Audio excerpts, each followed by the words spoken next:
오늘 말씀은 로마서 5장 19절로 21절에 이르는 말씀으로 은혜를 나누겠습니다. 19절부터 제가 봉독해 올립니다.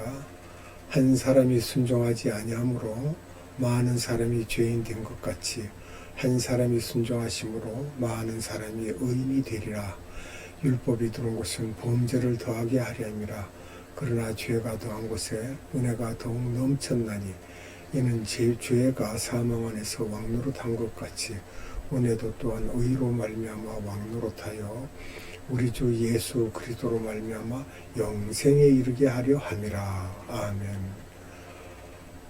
오늘도 말씀을 보니까 한 사람이 잘못하여서 죄를 받지만 한 사람이 순종하여서 많은 사람이 의인이 되었다라고 이렇게 말씀하고 계십니다. 이게 누구를 빗대어서 한 말입니까? 아담과 또 예수님을 빗대어서 이렇게 묘사하고 있습니다. 아담은 범죄를 지어서 그로 인하여 참으로 많은 사람들에게 죽음이 함께하였고 따랐습니다. 그러나 우리 주님께서 오셔서는 우리를 의롭다 함으로 우리가 많은 죄악 가운데서도 구원의 길에 이르도록 우리 주님 우리를 구원하시고자 하여 이 땅에 보내주셨던 것입니다. 우리가 이것을 잘 알고 예수 그리스도를 우리가 믿는다라고 하면서 뭐 때문에 우리가 죄인이고 뭐 때문에 우리가 자유를 얻지 못하고 맨날 종이라 그러고 노예라 그러고 자유가 없다고 그러는데 그거를 자세히 모르니까 이번에 읽은 19절의 말씀같이 한 사람이 범죄함으로 많은 사람이 잘못된 것 같이 한 사람이 의인으로 인해서 많은 사람이 그 한 사람이 순종하심으로 인해서 많은 사람이 의롭다함을 얻었다는 거예요. 이것을 알고 어느 곳에서라도 잘 전하면 많은 사람들이 우리의 말을 알아들을 수 있을 것입니다. 그리고 20절을 봅니다. 20절을 보면 율법이 가입했다라는 말은 무슨 의미인지 살펴보도록 하겠습니다. 본절에서 율법이 인간에게 주어진 것이 아니라 가입하였다라고 기록된 것은 율법이 범죄한 아담과 죄인들에게 무죄 선고의 은혜를 주신 그리스도와의 사이에서 인간에게 부여됐음을 나타내고 있는 것입니다. 즉 율법은 아담과 그리스도의 사이에 살았던 모세 당시에 하나님의 백성에게 주어졌다는 이야기죠. 그렇기 때문에 율법이 처음부터 있었던 것이 아니고 그 당시에서부터 율법이 하나님 백성들에게 주어진 것입니다. 모세 당시에요. 그 전에는 율법이 없었을 때는 죄를 죄로 여기지 아니하셨다고 그러셨어요. 그리고 로마서 10장 4절에 보면 그리스도는 모든 믿는 자에게 의를 이루기 위하여 율법의 마침이 되시니라. 율법의 마침이 되시니라. 그러니까 율법이 무효되고 예수님의 법만 이렇게 되는 거라는 그런 말은 잘못된 것입니다. 우리가 율법 중에서 10계명을 보면요. 처음에 1계명에서 4계명까지는 누구에 대한 것입니까? 대신 관계죠. 하나님에 대한 관계입니다. 또 그래서 예수님께서 주 너희 하나님을 사랑하는데 어떻게 사랑하라고요? 마음을 다하고 힘을 다하고 목숨을 다해서 주 너희 하나님을 사랑하라고 하셨죠. 이것이 그 네 가지 계명에 부합되는 계명이 되겠습니다. 그리고 내 몸을 내 이웃과 같이 사랑하라. 그리하면 이 두 가지가 선지자의 강령을 이루는 것이라고 말씀하셨어요. 그걸 쉽게 말한다면 율법을 10가지를 나눠가지고 하면 우리는 그 다 율법의 그물에 걸리게 되어 있습니다. 죄로. 역시 예수님은 그러나 간단하게 말씀하셨지만 그 10가지가 다 접목이 되어 있습니다. 그것을 알아야 됩니다. 율법을 폐하러 오신 것이 아니라 율법을 세우러 오신 거예요. 주님은. 이와 같은 사실은 율법은 그리스도께서 오시기까지 일시적인 역할을 하다가 그리스도가 오신 후 그 사명을 마치게 되었음을 암시하고 있는 것입니다. 이제 주님이 하신 말씀만 들으면 돼요. 대신 관계와 이웃 관계와. 자, 그리고 갈라디아서 3장 19절을 보겠습니다. 그런즉 율법은 무엇이냐? 범법함으로 더하여진 것이라. 천사들을 통하여 한 중보자의 손으로 베푸신 것인데 약속하신 자손이 오시기까지 있을 것이라 라고 이렇게 말씀하셨습니다. 그러니까 주님 오시기 전까지 있을 것이다. 그리고 주님이 오셔서 새 언약을 하신다. 이렇게 우리가 이해하면 되겠습니다. 다시 말해 율법은 그리스도께서 오시기 전까지 몽학 선생의 역할을 했어요. 그리고 그리스도 이후에는 모든 믿는 자들에게 내주하시는 성령께서 율법을 대신하여 죄와 의와 심판에 대하여 일깨워 주시며 책망하고 계시는 거죠. 그러니까 우리가 범죄하고자 하면 가슴이 콩깍콩깍 뛰죠. 누가 그러시는 거죠? 성령께서 우리가 죄에게 가까이 못하도록, 죄를 짓지 않도록 터치하고 계시는 것입니다. 그것을 우리가 잘 늘 아주 조심해서 죄가 무엇인지를 알고 죄를 지으려고 할 때는 그 많은 그러한 기도를 하고 성령께서 우리 마음을 두드리시면 그걸 멈춰야 됩니다. 죄에게 지지 않고 죄를 이겨야 되는 것입니다. 요한복음 16장 8절의 말씀입니다. 그가 와서 죄에 대하여 의에 대하여 심판에 대하여 세상을 책망하시리라. 아멘. 누가 와서 예수님께서 오셔서 말씀하시는데 이제 성령이 우리에게 오시면 죄에 대하여 의에 대하여 심판에 대하여 세상을 책망하시고 우리는 그것을 알게 해주신다는 거예요. 이런 것을 우리가 자세히 알아야 되겠습니다. 그러면 율법에 대해서 여러 가지 말이 있지만 그 율법의 기능은 어떤 것이 있는지 우리가 봐야 되겠습니다. 율법의 기능은 첫째, 인간의 범죄를 폭로하는 것입니다. 우리가 죄를 지면 너 이렇게 했지. 그리고 율법의 잣대를 갖다 대면 틀림없이 걸리게 돼 있고 걸리게 되면 우리가 그것을 가지고 회개를 해야 됩니다. 하나님께 고백해야 되겠죠. 하나님께 주님 오늘 부지불식간에 이러한 죄를 범했습니다. 알고 지은 죄 모르고 지은 죄 많이 있습니다. 주님 용서해 주시옵소서. 이렇게 우리가 기도해야 될 것입니다. 그리고 둘째로는 율법은 인간의 죄를 드러낼 뿐 아니라 죄를 죄로서 성립시킵니다. 우리가 그거 실수했어요. 잘못한 게 아니라 그냥 잠깐 실수했어요. 안 돼요. 이미 죄입니다. 그거는.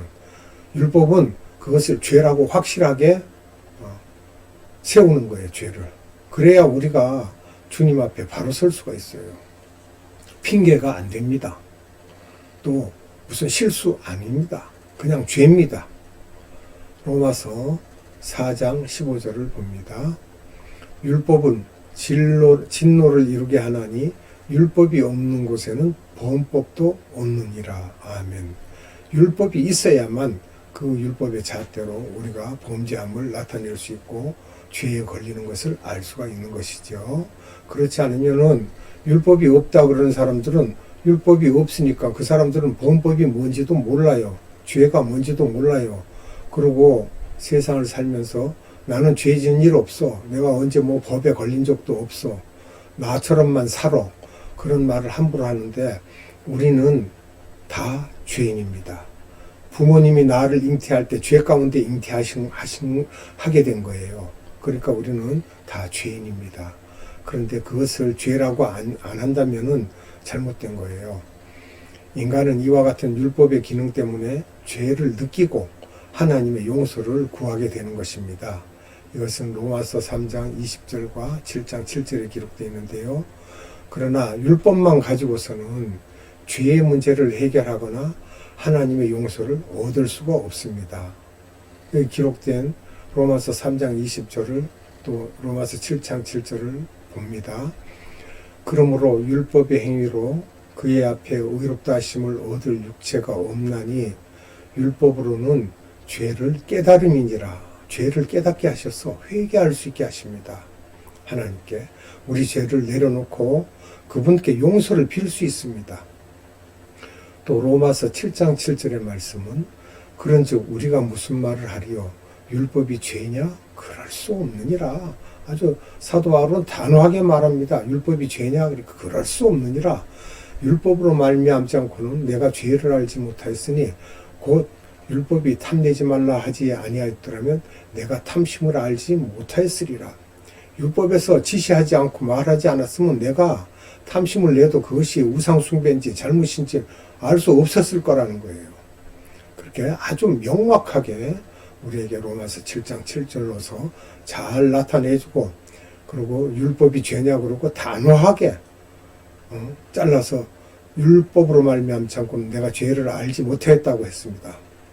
그러니까 우리가 이런 전하는 이 말씀을 듣더라도 율법이 없으면 안 됩니다. 있어야만 우리의 죄를 드러낼 수 있고, 율법이 우리 죄를 고발할 때 우리는 하나님께 그 죄로 인하여 하나님께 죄를 자복하고 고백하고 용서를 빌 수가 있습니다. 그래야만 그 하나님께서 우리에게 주시는 그 의의 사랑을 우리도 받아서 의인이라 칭함을 받을 수가 있는 것입니다. 그런데 이러한 현상은 오늘날의 사회의 문제들 가운데서도 발견됩니다. 즉 사회의 여러 가지 범죄들로 인하여 수많은 법들이 제정되었지만 이 법들만 가지고서는 범죄에 대한 근본 해결이 불가능합니다. 처리할 수가 없죠. 현재 급증하고 있는 사회적 범죄를 해결할 수 있는 유일의 방법 역시 예수 그리스도의 사랑밖에는 없습니다. 우리가 교정을 하고 있는 교도소나 또는 감옥에 많은 그 전도자들이나 목회자들이 가서 예수 그리스도를 전합니다.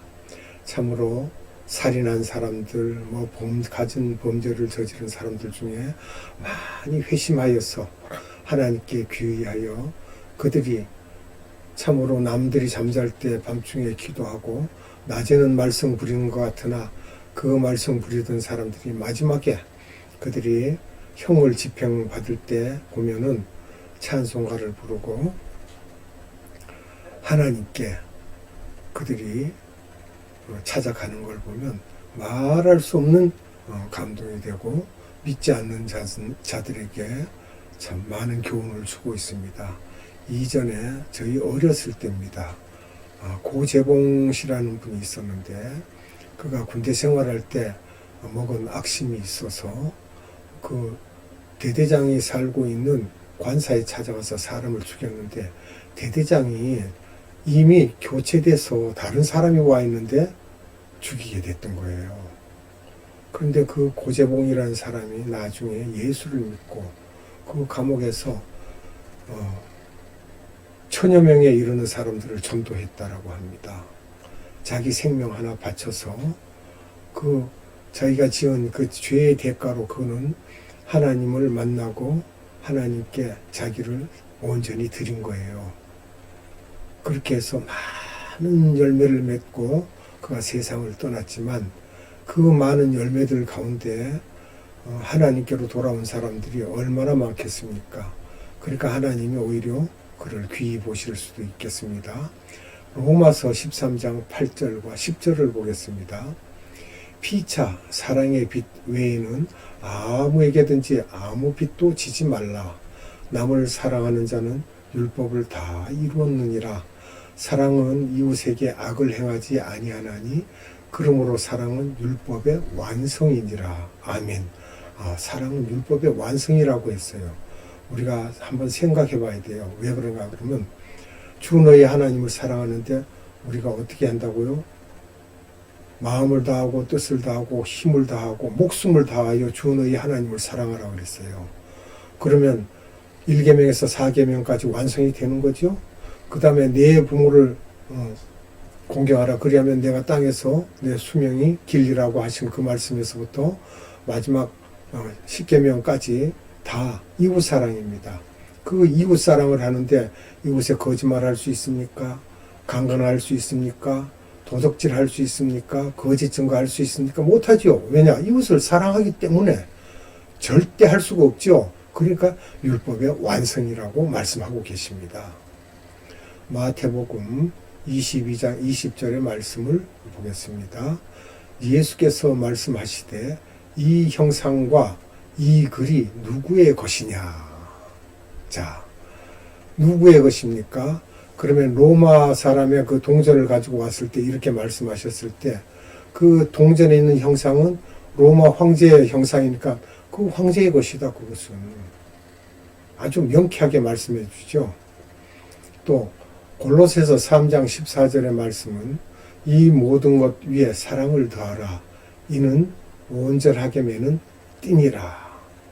우리가 이웃을 사랑하게 되면 더 이상의 사랑을 어떻게 할 수가 없습니다.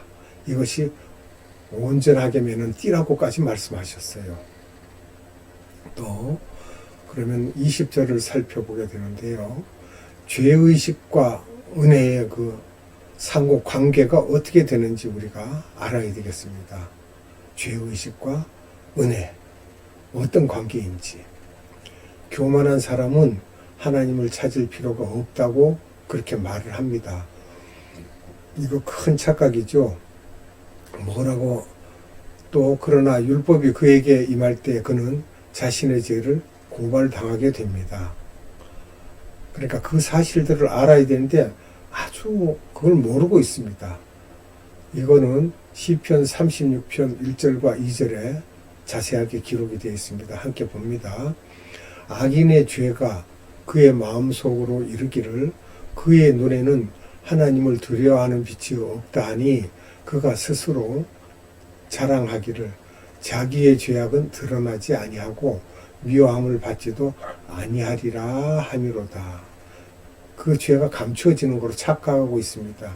자기 사랑이죠. 자기 자랑이고 이것은 죄악입니다. 그는 심판대 앞에 서게 되고 하나님께 징벌을 받을 것입니다. 로마서 7장 9절의 말씀입니다. 전에 율법을 깨닫지 못했을 때는 내가 살았더니 계명이 이름에 죄는 살아나고 나는 죽었도다. 참 기가 막힌 말씀이죠. 전에 율법을 깨닫지 못했을 때, 또 알지 못했을 때는 자기는 죽지 않을 거야. 나는 살았다는 거예요. 나는 뭐 내 죄는 감춰질 거야. 이까지 거 정도는 별거 아니야. 그리고 뭐 내가 또 실수한 건데 뭐. 그럴 때는 자기가 살았다고 했는데 계명이 턱 그물같이 계명이 이름에 그물에 제대로 걸려서 죄는 살아나고 나는 죽었도다. 끝난 겁니다. 이렇게 되면. 이때 그는 자신이 죽을 수밖에 없는 죄인임을 깨닫고 그리스도에게로 돌아오게 되며 그리스도께서는 이런 사람을 용납하셔서 그의 죄를 용서해 주실 뿐만 아니라 그를 하나님의 자녀로 삼아 주신다고 말씀하고 계십니다. 그게 제가 그런 게 아니라 성경에 기록되어 있습니다. 요한복음 1장 12절을 봅니다. 영접하는 자, 곧 그 이름을 믿는 자들에게는 하나님의 자녀가 되는 권세를 주셨으니 이렇게 말씀하셨어요. 하나님의 자녀가 되는 권세를 주셨다는 겁니다. 에베소서 2장 1절로 5절의 말씀입니다. 그는 허물과 죄로 죽었던 너희를 살리셨도다. 그때에 너희는 그 가운데서 행하여 이 세상 풍조를 따르고 공중의 권세 잡은 자를 따랐으니 곧 지금 불순종의 아들들 가운데서 역사하는 영이라. 전엔 우리도 다 그 가운데서 육체의 욕심을 따라 지내며 육체와 마음에 원하는 것을 하여 다른 이들과 같이 본질상 진노의 자녀이었더니 긍휼이 풍성하신 하나님이 우리를 사랑하신 그 큰 사랑을 인하여 허물로 죽은 우리를 그리스도와 함께 살리셨고 괄호 열고 너희는 은혜로 구원을 받은 것이라 괄호 닫고 아멘. 이렇게 우리도 그 전에는 죽어 있는 자들이나 마찬가지인데 우리를 살리셨대요. 그리고 또 이 세상 그 악한 세상에서 이 세상 풍조를 따르고 지금 공중 권세 잡은 자를 따르고 불순종의 아들들 가운데서 역사하는 영을 따라서 우리도 다 그 가운데서 우리 육체의 욕심을 따라서 지내며 육체와 마음에 원하는 것을 다 하고 우리는 괜찮아 이러면서 살았는데 이들과 같이 본질상 진노의 자녀였습니다. 구원받을 수 없는 그러한 삶을 살았지만 긍휼이 풍성하신 하나님이 우리를 사랑하신 그 큰 사랑을 인해서 허물로 죽은 우리가 그리스도와 함께 다시 살리심을 받았다는 거예요. 이것이 바로 하나님의 넘치는 은혜입니다. 즉 죄가 아무리 무겁고 크더라도 하나님의 은혜는 그 죄를 능히 감당하고 남음이 있을 정도로 넓고 깊습니다. 우리는 이 하나님을 믿어야 됩니다. 고린도후서 9장 8절과 14절과 15절에 있는 내용을 보도록 합니다. 하나님이 능히 모든 은혜를 너희에게 넘치게 하시나니 이는 너희로 모든 일에 항상 모든 것이 넉넉하여 모든 착한 일을 넘치게 하게 하려 하심이라. 또 그들이 너희를 위하여 간구하며 하나님이 너희에게 주신 지극한 은혜로 말미암아 너희를 사모하느니라. 말할 수 없는 그의 은사로 말미암아 하나님께 감사하노라. 아멘. 그래서 그러므로 우리 성도들은 이 같은 하나님의 은혜가 늘 함께 할 수 있도록 자신의 죄를 깨달을 때마다 회개해야 할 것입니다. 이사야서 1장 18절의 말씀입니다. 여호와께서 말씀하시되 오라 우리가 서로 변론하자. 너희의 죄가 주홍 같을지라도 눈과 같이 희어질 것이요 진홍같이 붉을지라도 양털같이 희게 되리라. 아멘. 우리의 죄가 주홍 같을지라도 눈과 같이 희어지고요 진홍같이 붉을지라도 양털같이 희게 될 수 있다는 것입니다. 왜? 뭐 때문에? 하나님께서 우리를 사랑하셔서 은혜를 주시기 때문에. 그리고 요한일서 1장 9절의 말씀입니다. 만일 우리가 우리 죄를 자백하면 그는 미쁘시고 의로우사 우리 죄를 사하시며 우리를 모든 불의에서 깨끗하게 하실 것이요. 이렇게 말씀하셨어요. 그러면 우리가 아담과 그리스도가 각각 한 사람으로 표현된 것은 무엇을 상징하고 있는 말씀인지 알아보도록 해야 되겠습니다. 아담과 하와가 아담과 그리스도죠. 아담과 그리스도가 각각 한 사람 이렇게 이야기했어요.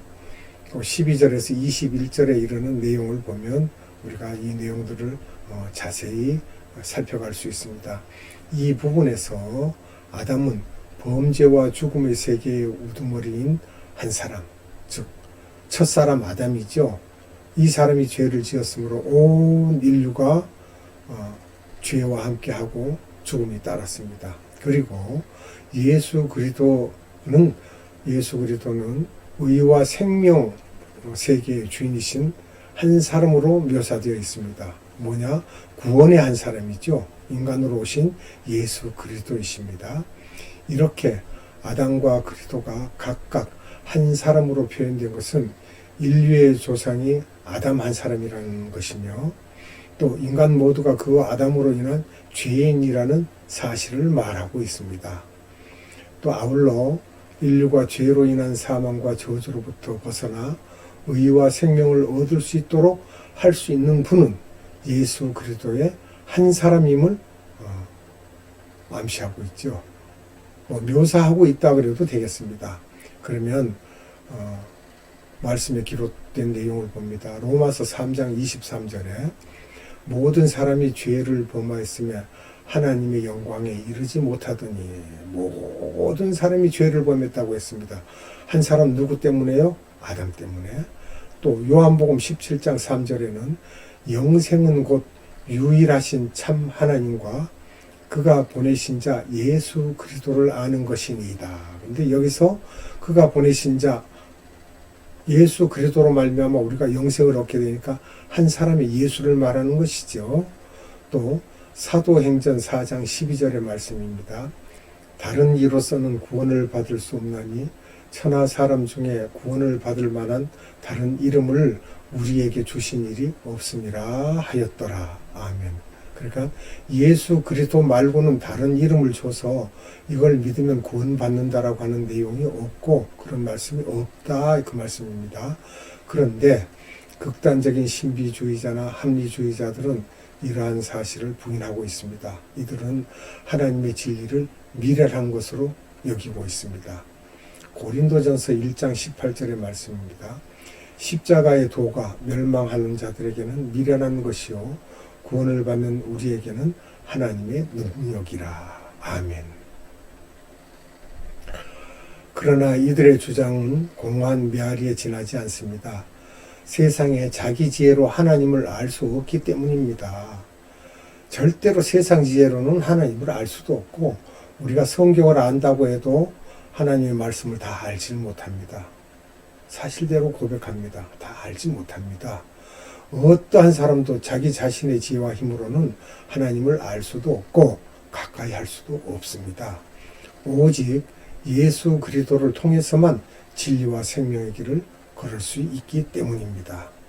이게 요한복음 14장 16절에 기록이 되어 있습니다. 말씀하시기를 예수께서 이르시되 내가 곧 길이요 진리요 생명이니 나로 말미암지 않고는 아버지께로 올 자가 없느니라고 하셨고요. 고린도전서 1장 21절에는 하나님의 지혜에 있어서는 이 세상이 자기 지혜로 하나님을 알지 못하므로 하나님께서 전도에 미련한 것으로 믿는 자들을 구원하시기를 기뻐하셨도다. 세상 사람들은 전도를 미련한 거라 그래요. 야 그렇게 해갖고 너 누구 믿겠냐? 이러면서 아주 비웃고 비아냥거리고 욕하고 그래요. 저는 이전에 그 원당 전철역 아래에서 전도를 하면서 아주 모질게 욕을 먹은 적이 있습니다. 예수 믿으라 그랬더니 욕을 하고 한 50m 정도 가면서도 욕을 하고 쌍소리를 하고 그래요. 그래서 웃었죠. 왜? 욕먹어 당연하죠. 예수님은 내 죄를 위해서 십자가를 짊어지시고 골고다 언덕에서 피 흘리시고 죽어주셨는데 그 잘난 욕 좀 먹는다고 어때요? 감사합니다. 그랬어요. 그랬더니 그 사람이 내가 감사하다 그러니까 더 열을 받아갖고 펄펄 뛰면서 욕을 하더라고요. 그런 일이 있었습니다. 자, 그러면 우리가 이 5장을 보면서 가장 귀한 구절이 있었다면, 귀한 요절이 있었다면 어떤 요절일까? 저는 이렇게 생각합니다. 5장 3절로 4절에 기록되어 있는 내용 중에요.